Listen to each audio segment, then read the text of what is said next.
Good morning. Welcome to Key West. It's a beautiful day here. It's about 88 degrees.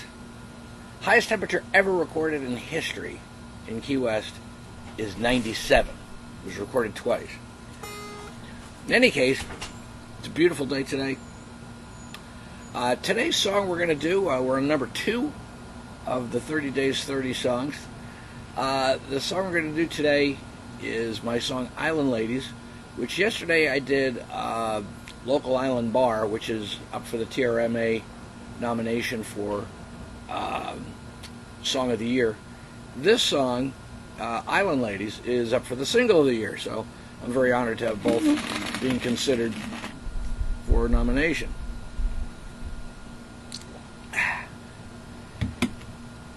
Today in this song, what we're going to do is we're going to talk a little bit about the construction of the song and how I came about writing it.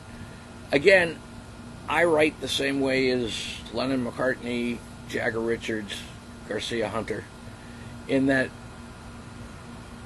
I'll pretty much have the music written and then lyrics get applied to it. Somebody hands me a sheet of lyrics. Can you do this? No.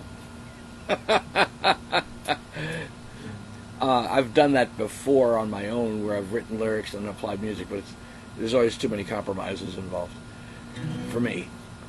Okay, so at any rate, back to this song.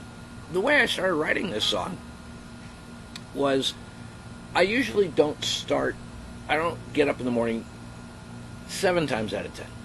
I'm not going to get up and say, I'm going to write a song about this, that, or the other thing. Doesn't happen. Usually what happens is I'll be hanging around and just playing my guitar, and all of a sudden something will come up and it sounds good. And I go, oh, great, that sounds good. And that's what happened with this song. This song, I was just noodling around, and I came up with this riff that I like. And for those of you who don't know what a riff is, I think the most popular riff of all times would be the riff from Layla. You know, that one, which was written by Duane Allman, by the way. He was very proud of that. He was on that album. So in any case, I came up with this riff, and I said, boy, that sounds good. And it was like, I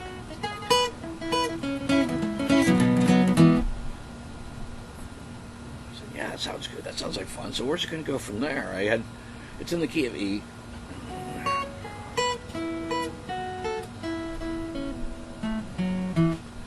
Something like that. It's easier for me to play it in time than to slow it down.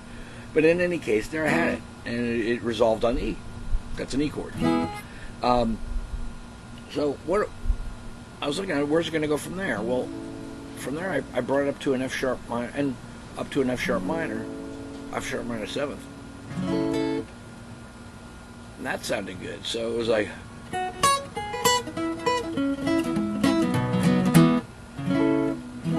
so that was going to work. And what I did is I threw in an E6, and also it was in an F minor 7th, and I put it also to a natural F minor without the 7th. So, and the funny thing is they're alternating. On the E, it's going to the 6th, and on the F sharp minor 7th, it's going from the F sharp minor 7 to the F. So it's kind of sing-song reversed.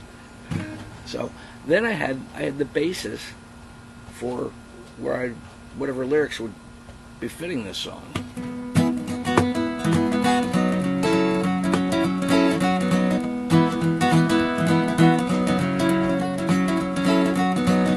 So that was that. That worked. And I started coming up with ideas for lyrics. And because it's such a sing-song fun type of thing, I wanted to keep it that way. And I thought, wow, Island Ladies would be a great name for this song. It really captures the mood. So I had that, but I just couldn't keep doing that.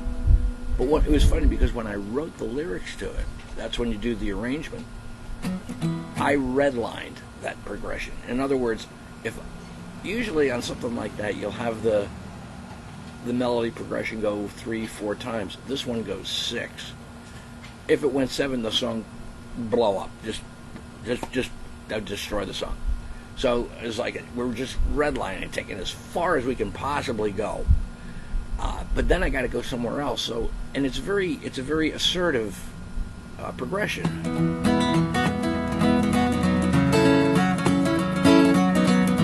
And because of that, I wanted to take that, because it's driving. I wanted to take it back a little bit. So what I did is I added some minor chords to it. G sharp minor,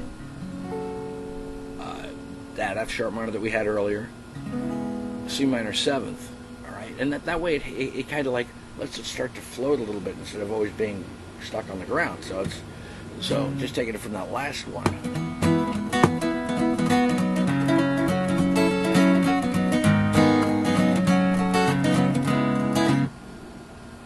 That's nice.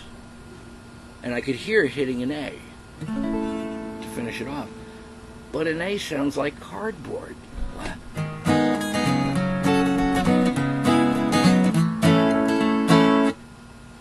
It's too elementary. It's like got no color to it. It's like brown cardboard. So what I did, and actually I heard this in my head when I was doing it, but what I did is I made it an F major 7th, an A major 7th, to give it that added color.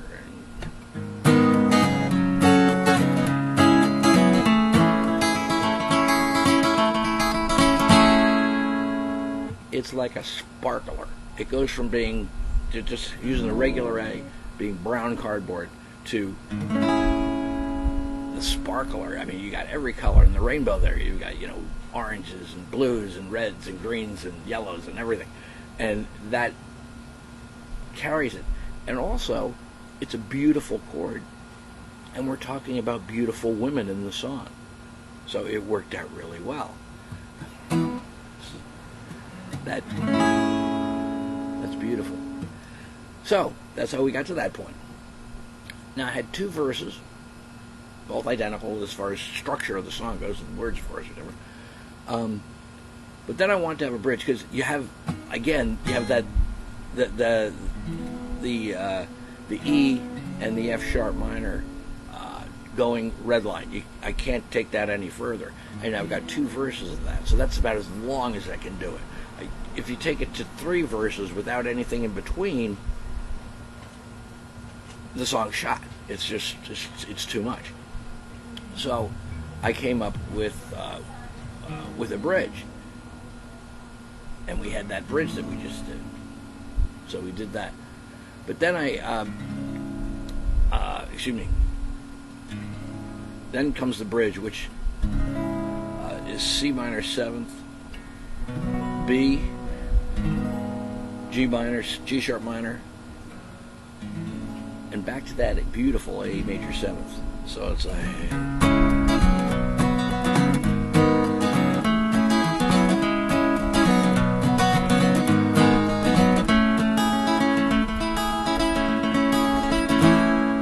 so there's the bridge. So I have that. Now the next part is an instrumental part, and so I wanted that to stand on its own, and I wanted to give the instrumentalist some ground to work with that would be distinctive from the rest of the song. That was very important. And I came up with a progression that really worked for that, I think. And when we recorded it, Emily Randall was the violinist on that part, and she did the solo. And I may be biased, but for me, that is the solo of the year. She is a genius solo. She just tore it up. I mean, it's just beautiful. She just brought it up step by step with the progression as the basis to help carry it. But she nailed it. She knocked it out of the park on that one. I mean, and if you, on my page anyway, this will be shared on a few pages, but on my page I'll put, as a comment, I'll put in the actual recording. You'll hear it. She's phenomenal. But that was important. But for that, what I did is I had a completely different set of chords. In that part, the chords are going,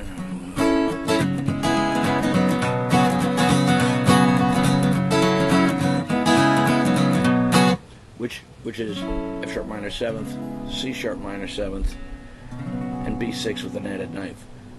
And again, the B6 with an added ninth. It's a very beautiful chord. We're talking about island ladies who are all very beautiful. So that's what we're trying to highlight with the music of the song. So Emily does this incredible solo. Just takes it right to the nines. And where am I going to go from there?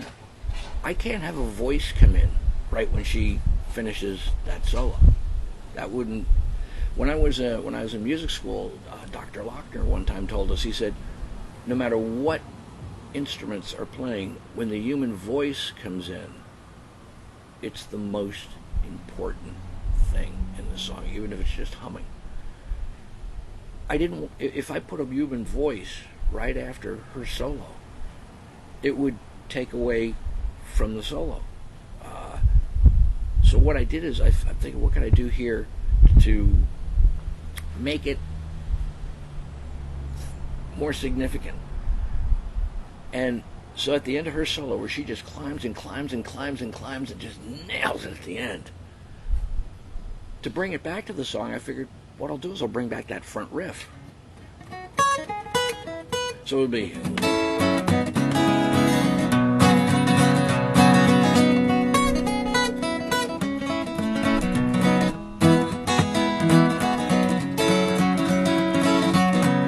So that's how I brought it back, and that goes when it goes to the progression, goes twice. So again, it gives it a little bit more space even after the riff comes in. It does a full verse just like the first two verses, same as that. The third verse is a little different. Third verse is abbreviated because we're at the end of the song. The song said all it needs to say. Everything in the song has been said. The lyrics, we took care of that. It was all said. But the end of the song, I abbreviated, so it's oh my.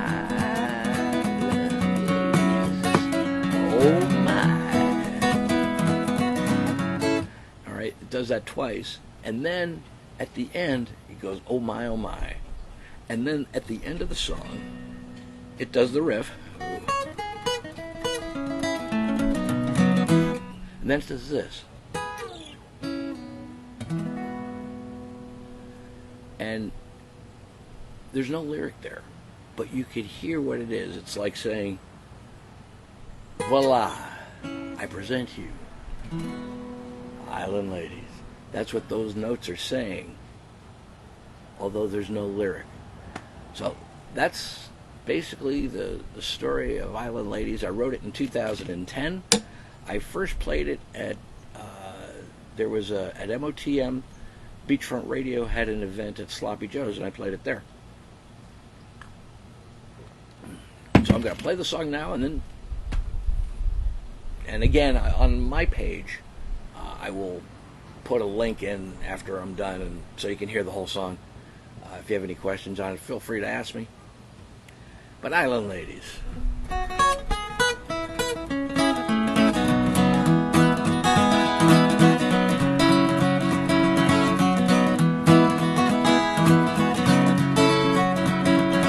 Well, island ladies make you feel alright. On a cloudy day, they got sunshine in their eyes, and walking away, they got that certain sashay. You know, I saw a lady today, she's walking just that way. Walking down the street, she had walking lilies in her hair.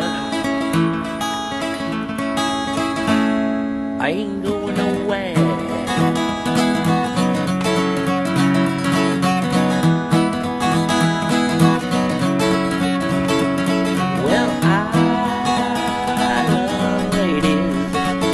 Love to dance. They've got that joie de vivre, and they love just a little romance, and they never hold back when they have such a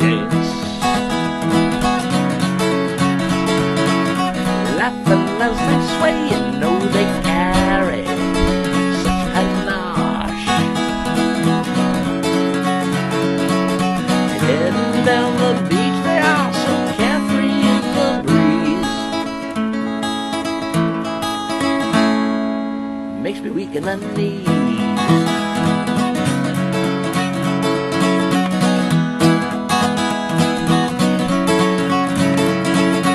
Way that life could be, there's jasmine in the air. We said that life could be where ladies are so fair.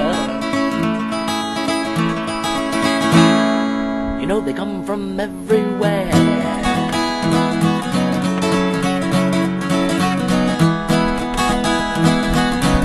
Take it, Emily.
Just like fine wine.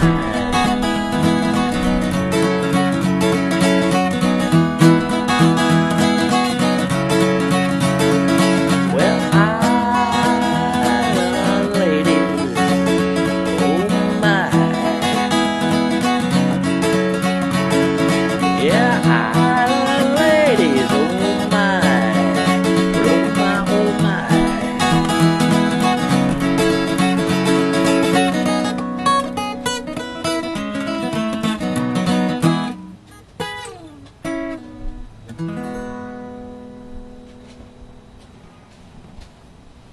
And that's Island Ladies.